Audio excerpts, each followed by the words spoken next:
comedian and centrist these days, Bill Maher, gave some so-called advice to the Democrats, arguing from his HBO studio that we cannot use actual footage of because HBO doesn't quite allow that, so it sounded pretty much like this. Instead of conjuring up a new Joe Rogan, ask yourself why you lost the old one. Because he used to be on your side. He smokes pot on the air. I don't think he's that much of a far-right ideologue. I don't think his mind is completely inflexible. His neck, yes, but not his mind. And while Maher's not totally wrong to suggest that Rogan's mind could be changed, considering he's made a career out of nodding along to and offering zero pushback to some of the most insane theories out there. Maher is giving perhaps a little bit too much charity to this perhaps former MAGA mouthpiece, but one that has certainly influenced our last election, endorsed Donald Trump, and now maybe is regretting some of his endorsement. And as we saw one of the great breakups in political history, the world's richest man duking it out with his former boss, who happens to also be the world's most powerful man, Mark compared Musk to Rogan, arguing for and calling on the Democrats to embrace Musk, on Trump saying, Elon has gone from saying, I love Donald Trump as much as a straight man can love another man, to a week ago saying, I'm stuck in a little bind here. I don't want to speak against the administration, but I also don't want to take responsibility for everything they're doing. And to now, I have proof he's in the Epstein files. Okay, I think we call that a gettable voter. I hear that all the time. They went to the dark side. Yeah, like they got that The Last of Us fungal infection and became zombies. No, they just got driven away. So,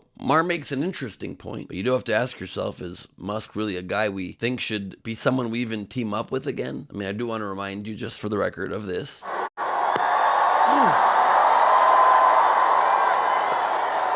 And of this. But you can't rig a casino, like a pump and dump. You could rig a pump and dump, you know? Yeah, I guess so. Like you could run a real pyramid scheme.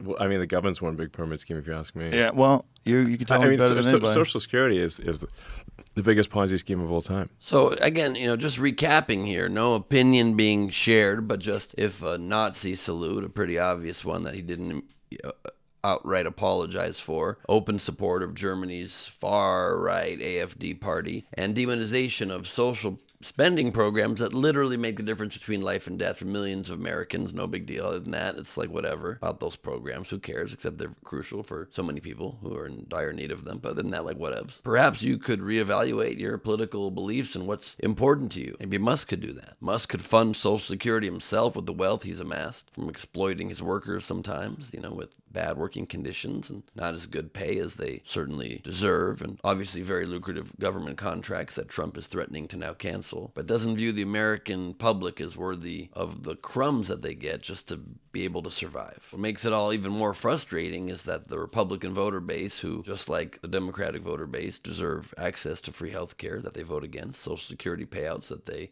seem to not mind putting people in office who want to cut those programs, SNAP benefits, help them eat food, and other social safety nets, are constantly fed this nonsense by the media they consume. Listen to Hannity on his new radio show. I mean, what Dr. Oz was telling us on this program is beyond alarming in terms of Medicare and what it is. It's like a cancer that is metastasized. Democrats have steadily been pushing towards this universal health coverage at taxpayer expense, and, quote, Medicare for all, except using the program originally intended to cover the poor, not one designed for the elderly. And in the process, Medicaid's grown from covering the poor to covering the near poor and covering pretty much everybody. So Medicaid, the thing that gives poor people health care, is a cancer. Here he is on Medicaid, Medicare, and Social Security. If you look over 10 years, for example, Medicaid spending will go up 78%. If you look at Medicare spending, it will go up 65%. If you look at Social Security, it will go up 73%. And if we don't get interest rates down, that's going to go up nearly 300%. So it is a real clear present danger, but that doesn't stop them and won't stop them from lying and trying to scare seniors. They're dangerous, are they? Well, they may be dangerous to you because you don't want to share a little bit and you're a very wealthy person, Sean. But, for others, is that a thing that enters your brain? Fox Business has a great solution to solving the problem of entitlement programs that are going to be a little light on money, as we age. I'm talking about for my generation. We have time to adjust, change it. Instead of like raising taxes on me now when I need that money to support my young family. It's insane to me that so many people on the left don't see that. Why wouldn't they just extend the age? Why, I mean, that's the easiest solution. Wouldn't that be the easiest thing to do? The issue, guys, is that it's political suicide. Like, nobody can actually go after it and try to fix it without just completely ruining their political career. Yeah, I mean, life expectancy is younger than that, I think, in America. But you're right. More and more people are living longer. I think once you make it 90s. to 65, though, it's likely that you make it to 90. Maybe not when you're born, but yeah. Oh, just raise the age. Just we live into our 90s, even though we don't. It's mid-70s. But we live into our 90s, according to people who don't know what they're talking about. And so why not just raise the age? And you might want to work, that dude says, beyond 62, because you're on TV and your job is easy and fun. How about people who work hard labor jobs and don't want to work that old? Do you care about them at all? Because the other guy talks about dying with great glee. Well, you're going to check out at some point. Until then, why do you have to be able to have food and or health care? The cold, absurd, anti-supporting your fellow citizens attitude of so many on the right just is sad and frustrating and doesn't seem to comport with the concept of humanity, if that's still a thing that matters at all. And they celebrate it. They celebrate fewer people having access to health care. And there is a inflection point now. Should Democrats realign once again? Should they align with somebody who fought actively to destroy whatever's left of our country's social safety net? That being Elon Musk. Should they realign with Joe Rogan, who used to be on the left and then helped Trump get in office? They're not ideal. They're not great partners, but